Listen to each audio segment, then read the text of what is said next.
जय श्री राधे कृष्णा दोस्तों, आप सभी का कहानी किसी चैनल पर हार्दिक स्वागत है। आज के वीडियो में हम सुनेंगे अपरा एकादशी व्रत की कथा। दोस्तों, ज्येष्ठ मास के कृष्ण पक्ष में आने वाली अपरा एकादशी इस बार थोड़ी विशेष एकादशी है, क्योंकि इस बार की एकादशी तिथि दसवीं में सम्मिलित होकर आ रही है।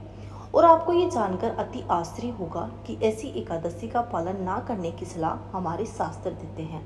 तो फिर क्या, व्रत करें या फिर ना करें? एकादशी का पालन ही ना करें? नहीं, ऐसा भी नहीं हो सकता। दोस्तों, भविष्य पुराण में कहे अनुसार जब दसवीं में सम्मिलित एकादशी आए तो उसका पालन एकादशी तिथि पर ना करके द्वादशी तिथि पर करना चाहिए। तो इस बार 3 तारीख को एकादशी व्रत का पालन करना चाहिए। इस बार एकादशी व्रत का पालन 3 जून 2024 यानी कि सोमवार के दिन ही करेगा। अगले दिन 4 जून को मंगलवार को त्रयोदशी पर इस व्रत का पालन करने का समय रहेगा।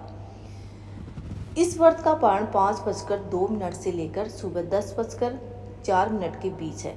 तो आइए अब सुनते हैं अपरा एकादशी की पौराणिक कथा। एक समय युधिष्ठिर महाराज ने भगवान श्री कृष्ण से पूछा कि हे केशव, ज्येष्ठ मास के कृष्ण पक्ष की कौन सी एकादशी आती है और उसका क्या महत्व है? कृपया इस विषय में संपूर्ण मार्गदर्शन प्रदान करें। इसके उत्तर में भगवान परम श्री कृष्ण कहते हैं कि हे राजन, ज्येष्ठ मास में कृष्ण पक्ष में जो एकादशी आती है उसका नाम अपरा एकादशी है। ये एकादशी महापुण्य फल प्रदान करने वाली, समस्त पातकों का नाश करने वाली होती है। इस व्रत का पालन करने वाला मनुष्य हर प्रकार के जनक के पाप कर्मों से मुक्त हो जाता है, जैसे कि ब्रह्म हत्या पर स्त्री संग, धन के लिए शास्त्रों का अध्ययन, गुरुद्रोह इत्यादि। इसके उपरांत इस एकादशी का निष्ठा पूर्वक पालन करने से व्यक्ति को कार्तिक मास में पुष्कर में स्नान करने से और काशी में महाशिवरात्रि के पालन करने से, माघ मास के प्रयाग तीर्थ में स्नान करने से और गया में पिंडदान देने से, सूर्य का दान देने से, सूर्य ग्रहण के समय कुरुक्षेत्र में स्नान करने से और कुंभ के दौरान केदारनाथ या फिर बद्रीनाथ के दर्शन करने से इत्यादि से जो पुण्य फल मिलता है, उससे भी ज्यादा पुण्य फल इस अपरा एकादशी के व्रत का श्रद्धा तथा नियम पूर्वक पालन करने से अपने आप मिल जाता है। इस अपरा एकादशी के बारे में ये कहा जाता है कि ये व्रत बहुत सी तीक्ष्ण कुल्हाड़ी से पाप वृक्ष को तोड़ देता है, अथवा यह कह सकते हैं कि हिरण रूपी पापों को भगाने वाला ये सिंह व्रत है। इस व्रत का पालन करने से व्यक्ति को वैकुंठ की प्राप्ति होती है। इतना ही नहीं, अभी तक जो व्यक्ति अपरा एकादशी की कथा का सुनता है या फिर पढ़ता है, वह भी सभी पापों से मुक्त हो जाता है। इस कथा का वर्णन नारद पुराण में आता है। एक समय महाराजा मंधाता अपने गुरु वशिष्ठ ऋषि के पास पहुंचे और महाराजा मंधाता अत्यंत विद्वान, बुद्धिमान और विनम्र थे।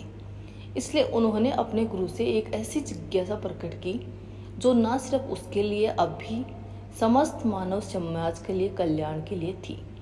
उन्होंने ऋषि वशिष्ठ से पूछा कि हे गुरुदेव, आप तो त्रिकाल के ज्ञानी हैं और संसार का ऐसा कोई ज्ञान नहीं है जो आपको नहीं पता हो।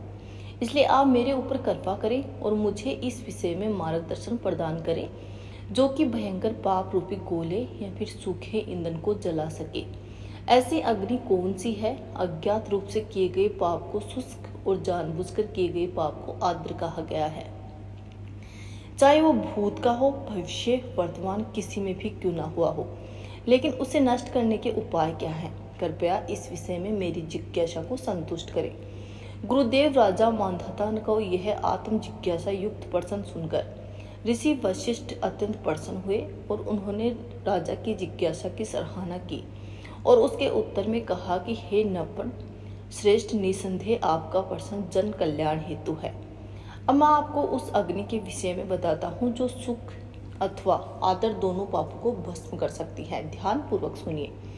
जो व्यक्ति भगवान विष्णु के दिन अर्थात एकादशी तिथि पर इंद्रियों को वश में करके भगवान मधुसूदन की पूजा आराधना करता है, वह समस्त पापों को धोकर बहा देता है।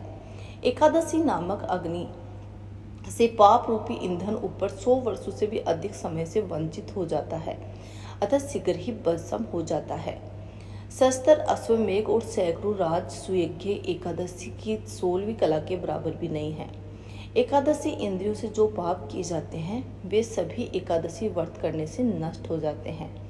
अर्थात कोई व्यक्ति अनजाने में भी अगर एकादशी का व्रत कर लेता है तो उसे यमराज के दर्शन नहीं करने पड़ते। एकादशी व्रत से अधिक पवित्र ना तो गंगा है और ना ही काशी और ना ही पुष्कर, कुरुक्षेत्र ना तो यमुना और ना ही चंद्रभागा। एकादशी का नियम पूर्वक पालन करके उस रात्रि में जागरण करके व्यक्ति सभी पापों से मुक्त हो सकता है, भगवान विष्णु का धाम प्राप्त कर सकता है। इतना ही नहीं, जो व्यक्ति एकादशी का पालन करता है वह अपने मातृकुल, पितृकुल और पत्नी कुल की 10-10 पीढ़ियों का उद्धार कर देता है। जो मनुष्य आदरपूर्वक इस महान व्रत का पालन करता है उसे दोबारा माता के गर्भ में प्रवेश नहीं करना पड़ता।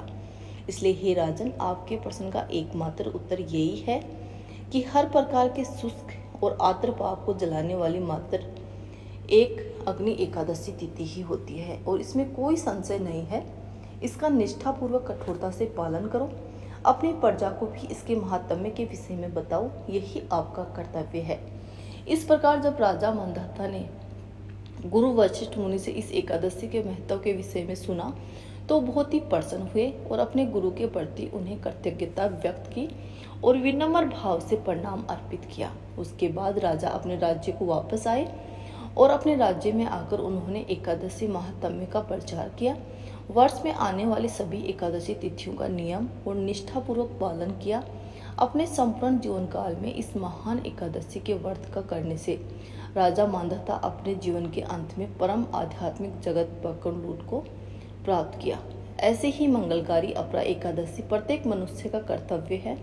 हमारी वैदिक धरोहरों को संजोकर रखने वाले इस महान और पुण्य व्रतों का पालन करें, अपनी आध्यात्मिक प्रगति करें। सनातन शिक्षाओं को प्रसारित करना यह भी एक महान पुण्य कर्म है।